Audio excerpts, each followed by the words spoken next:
నమస్కారం అండి. Welcome to యోగ్ స్టాక్. అందరూ బాగున్నారు కదా?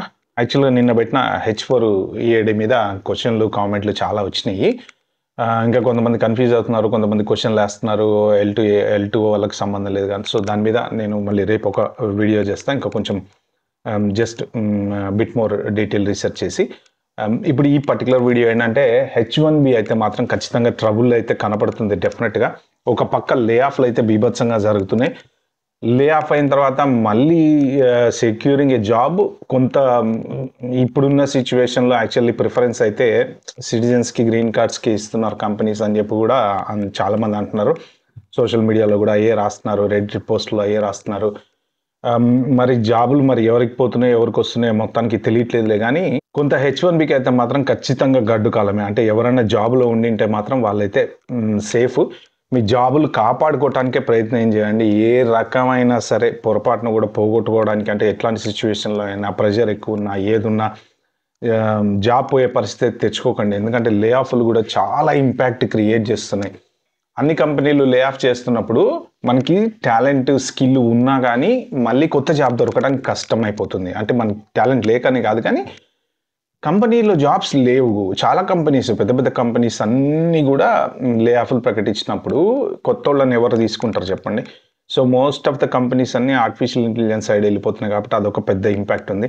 At the same time H1B బతుకైతే రోడ్డున పడ్డదని నాకు అనిపిస్తుంది. ఎందుకంటే ఇప్పుడు ఫ్లోరిడా గవర్నరు ఆయన నిన్న ఎక్కడో ప్రసంగిస్తూ ఆయన ఏం చెప్పారంటే యూనివర్సిటీస్ అంటే ఆయనున్న ఏరియా వరకు యూనివర్సిటీస్ అన్నిటిని స్క్రూటినీ చేశారంట. అంటే వాళ్ళు చెక్ చేశారు అసలు ఏం జరుగుతుంది, ఏంటి అక్కడ.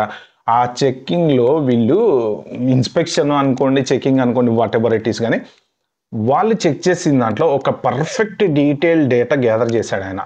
ఏంటంటే H1B వీసా మీద ఎవరెవరు ఉన్నారు, ఏ ఏ పోస్టుల్లో ఉన్నారు అని ఆ ప్రెస్ మీట్‌లో ఆయన క్లారిటీగా చెప్పాడనమాట. అంటే ప్రతి పొజిషన్ బై పొజిషన్ చదివి ఈ పొజిషను మనము యూఎస్‌లో క్రియేట్ చేసుకోలేమా? అంటే దీనికి కూడా H1B వీసా వాళ్ళు కావాలా అని. యాక్చువల్‌గా H1B వీసా స్కిల్డ్ వీసా అండి. దాన్ని రూల్ ఒరిజినల్‌గా తీసుకొచ్చినప్పుడు ఏంటంటే మన దగ్గర స్కిల్ లేదు. H1B వాడు రావాలి. మనకి ట్రైనింగ్ ఇవ్వాలి. వెళ్ళిపోవాలి. ఈవెన్ 6 ఇయర్స్ తర్వాత మీరెళ్ళి మళ్ళీ రావాలి. కాకపోతే ఏంటంటే ఏవైతే మనకి ఇమ్మిగ్రేషను రూల్స్ ఉన్నాయో I-140 అని, అదని, ఇదని అలా కంటిన్యూ అవుతా వస్తున్నారు గానీ, బట్ ఇన్ని రోజుల నుంచి వాళ్ళకి రిక్వైర్మెంట్ ఉంది. మన వాళ్ళు ఎళ్లారు, జాబులు చేశారు. తప్పైతే ఏం లేదు. కానీ ఆ కొంత మిస్‌యూజ్ అనేది ఎక్కడైతే జరిగిందో, ఇక కులాల ఆధారంగా రిక్రూట్ చేసుకోవటము, తర్వాత ఇక మన ప్రాంతాల ఆధారంగా రిక్రూట్ చేసుకోవటము, మనోడే అని రిక్రూట్ చేసుకోవటము. ఫ్లోరిడా గవర్నర్ వచ్చేసి ఆయన యూనివర్సిటీస్‌లో ఉన్న ఆయన ఏరియాకి సంబంధించిన యూనివర్సిటీస్‌లో చెక్ చేస్తే వాళ్ళు H1Bని బీభత్సంగా మిస్‌యూజ్ చేస్తున్నారు అని చెప్పాడు. ఆ ప్రెస్ మీట్ నేను మీకు ఇప్పుడు ఇక్కడ వీడియోలో ప్లే చేస్తా. అంటే మొత్తం ఇంపార్టెంట్ బిట్స్ వరకు నేను కట్ చేసి ప్లే చేస్తా మొత్తం సోదంతా. ఎందుకు గాని మనకి అందులో కొన్ని H1B రిలేటెడ్ జాబ్స్ చెప్పారు. బట్ యాక్చువల్‌గా మన ఇండియన్స్ అయితే లేరు దాంట్లో. బట్ ఓవరాల్‌గా చూసుకుంటే అసలు H1B మీద వీళ్ళు ఎంత సీరియస్‌గా క్రాక్ డౌన్ చేస్తున్నారు అనేది అర్థమవుతదనమాట. సో, ఈ వీడియో బిట్ బై బిట్స్ మనం డిస్కస్ చేద్దాం ఇవాళ. ఓకే. ఇది చూడండి first. One of the things we also have asked our folks, our teams to look at are some policy items that universities are doing. And one of the things that I think has gotten a lot of attention in recent months and even years that needs to be is the use of some of these foreign visas like H-1B visas. This is supposed to be, this is, when people pitch this, say, it's like specialized knowledge. We've got to bring all these people who just, Americans aren't willing to do it, or they don't have we got to do this. And that's the narrative, right? It turns out, these tech companies will fire Americans and hire H-1B at a discount. చూశారు కదా? ఆయన ఏం చెప్తున్నాడంటే యాక్చువల్‌గా H1B అయితే ఖచ్చితంగా misuse చేశారు companies. They are bringing the foreign talent for discounted price అంట. అంటే బట్టల దుకాణంలో బట్టలు కొంటే డిస్కౌంట్ ఇచ్చినట్టు చెప్పాడు ఆయన. చాలా చాలా సిల్లీగా చెప్తున్నారు వాళ్ళు H1Bని.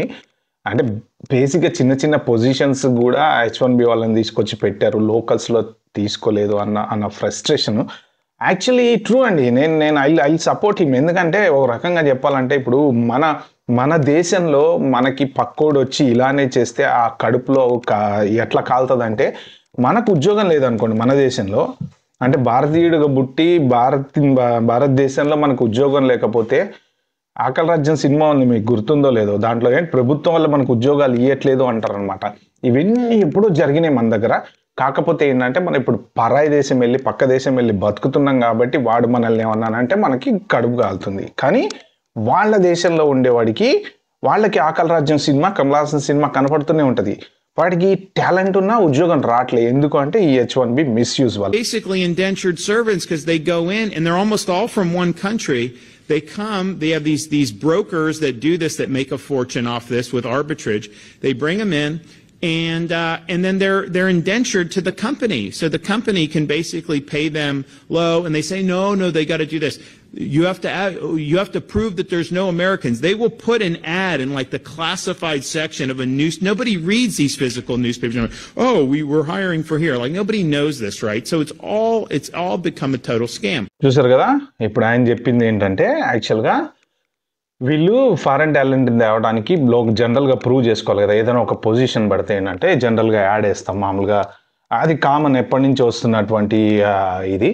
ఆ యాడ్ ఎక్కడో ఏ క్లాసిఫైడ్లోనో ఏ మూలో ఎవడు చదవని చోట, మన ఇండియాలో కూడా మీరు చూసుకుంటే ఎక్కడో లోకల్ డిస్ట్రిక్ట్ పేపర్లో ఒక మూల వివాహిత కడుపు నొప్పి, తాళలేక ఆత్మహత్యను, లేకపోతే ఏమైనా గవర్నమెంట్ రిలేటెడ్ ప్రాజెక్టులు బిడ్డింగ్ వేయాలనుకుంటే అది ఆల్రెడీ అయిపోద్ది. ఎవరికి ఇవ్వాలి ఏంటి అనేది అక్కడక్కడే డీల్ జరిగిపోతూ ఉంటుంది. అది పేపర్లో రూల్ ప్రకారం, ఎందుకంటే రూల్ అనేది ఉంటుంది కదా, ఆ రూల్ ప్రకారం ఫాలో అవ్వాలి. రేపు పొద్దున ఎవడన్నా ఏదైనా కోర్టు కేసు వేస్తే నేను ఇగో ఫాలో అయ్యాను చూపించడం కోసం అన్నమాట. మన దగ్గర ఏం చేస్తారంటే ఎక్కడో ఒక మూల వేస్తారు. అది అసలు ఆ సెక్షన్లో ఎవడు చదవను కూడా చదవడు. కాబట్టి ఏంటంటే రూల్ ఫాలో అయ్యాం మేము అని చెప్పడానికి అనమాట. సో ఇలాగా ఈయన అనేది కూడా అదే, ఎక్కడో వేస్తారు యాడ్లు, అక్కడ మాత్రం ఎంప్లాయ్మెంట్ అయితే జరిగిపోతా ఉంటది అని. So we've said this is a big problem anyways, nationwide with all this. But then we looked at it in the universities. And if you think about it, they're saying, well, this is so specialized, we can't find Americans to do it. Well, shouldn't universities be able to find it? I mean, like literally what you need to run your university, you have it within your capacity to produce those people. Actually ఇప్పుడు ఈయన చెప్పింది 100% true అండి. ఆయన ఏమన్నాడంటే, యూనివర్సిటీసే కదా skill produce చేయాల్సింది. మీ యూనివర్సిటీలో మీకే స్కిల్ ఉన్నోళ్ళు దొరకట్లేదు అంటే ఎట్లా? మరి మీరు ఏం చేస్తున్నారు యూనివర్సిటీస్లో? మీరే చెప్తున్నారు ఈ స్కిల్ దొరకకుండా ఎక్కడి నుంచో తీసుకొస్తున్నారు అని చెప్పి. ఇంత స్పెషలైజ్డ్ స్కిల్స్ అసలు మా దగ్గర అసలు దొరకట్లేదని చెప్పి H1B తీసుకొచ్చారంట. అదే ఆయన చెప్పింది. సో ఇప్పుడు చూడండి, ఆయన కొన్ని పొజిషన్స్ చెప్తున్నాడు. అంటే ప్రతి పొజిషన్ ఆల్మోస్ట్ యుఎస్లో క్రియేట్ చేయగల పొజిషన్ అనమాట. సో అందుకని చెప్పేసి వీళ్ళకి ప్రెజెంట్ ఇప్పుడు కాలుతుంది. ఈ పొజిషన్లు కూడా ఫారెన్ నుంచి తీసుకొచ్చి పెట్టాలా అనేది. ఓకే, ఒకసారి అది చూద్దాం మనం. H1B computer application coordinators from China, assistant professors from China, public policy professor, China. Why do we need to bring someone China to talk about public policy? Assistant swim coach from Spain on an H1B visa. Are you kidding me? We can't produce an assistant swim coach in this country. Bioanalytical core director from Poland. A psychologist and counselor from the United Kingdom. Athletic department graphic designer from Canada on an H1B visa. Athletics operations and communications coordinator. ఇంకా చాలా positions ఉన్నాయి ఆయన చెప్పింది. So నేను only కొన్ని పెట్టా, ఎందుకంటే video length మళ్ళీ పెద్దగా అయిపోతుంది.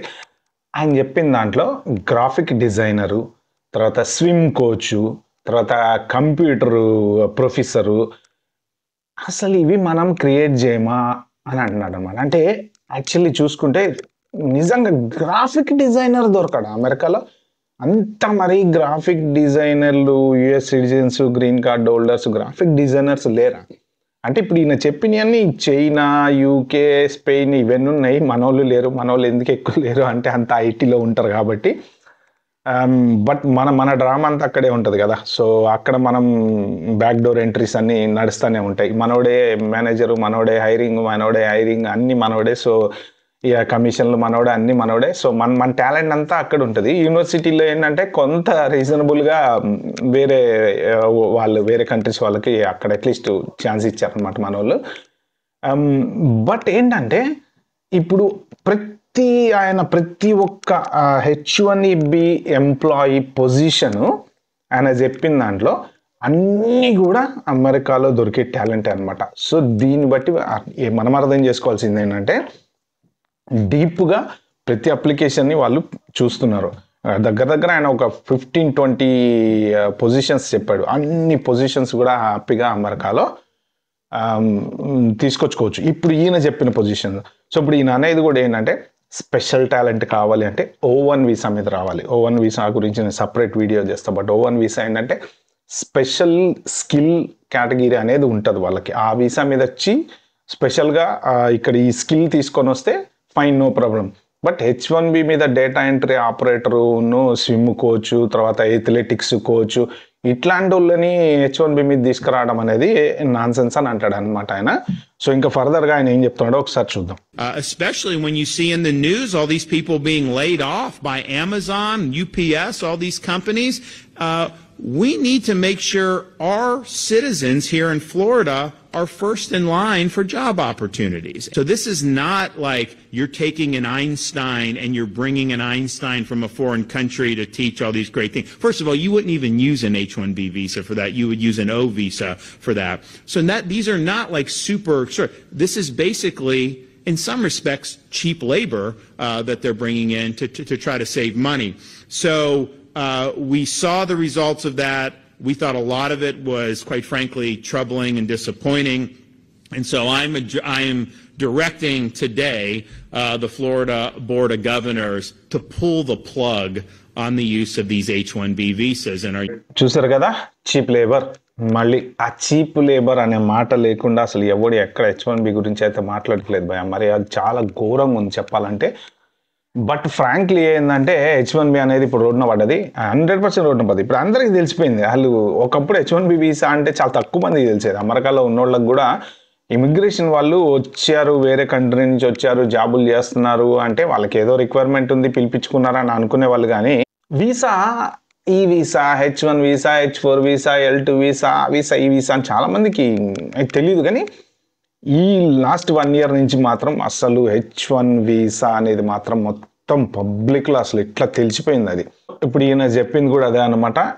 అబ్యూజ్ అయితే బీభత్సంగా జరుగుతుంది. యూనివర్సిటీస్ని అందరికీ, యూనివర్సిటీ గవర్నర్లు అందరికీ చెప్పాడంట, pull the plug on the H1B visas. అంటే H1B వాళ్ళని ఎవరిని ఇంకా ఫర్దర్గా రిక్రూట్ చేసుకోవద్దు అని. కానీ చాలా మీడియాస్లో ఎలా వస్తుందంటే యాక్చువల్గా H1B వాళ్ళని క్యాన్సిల్ చేసి పంపించేయండి అని చెప్తున్నారని చెప్పేసి వస్తుంది. కానీ బట్ ఒక గవర్నరు క్యాన్సిల్ చేయమంటే H1B క్యాన్సిల్ అయ్యేది కాదు. అది ఏంటంటే ఫెడరల్కి సంబంధించింది కాబట్టి ఏమైనా గవర్నమెంట్ డిసిషన్స్ తీసుకున్నా, గవర్నమెంట్ ఏమైనా చేసినా, కాంగ్రెస్ ఏమైనా చేసినా అట్లాంటివి చేస్తే చేయాలి. కానీ ఓకే ఫ్రెండ్స్, ఇది ఈ వీడియోలో నేను చెప్దాం అనుకుంది. H1Bకి మాత్రం డెఫినెట్గా గడ్డు కాలమే. ఓకే, వీడియో మీకు నచ్చినట్టుంటే ప్లీజ్ అండి like, share, subscribe to my channel. Thank you.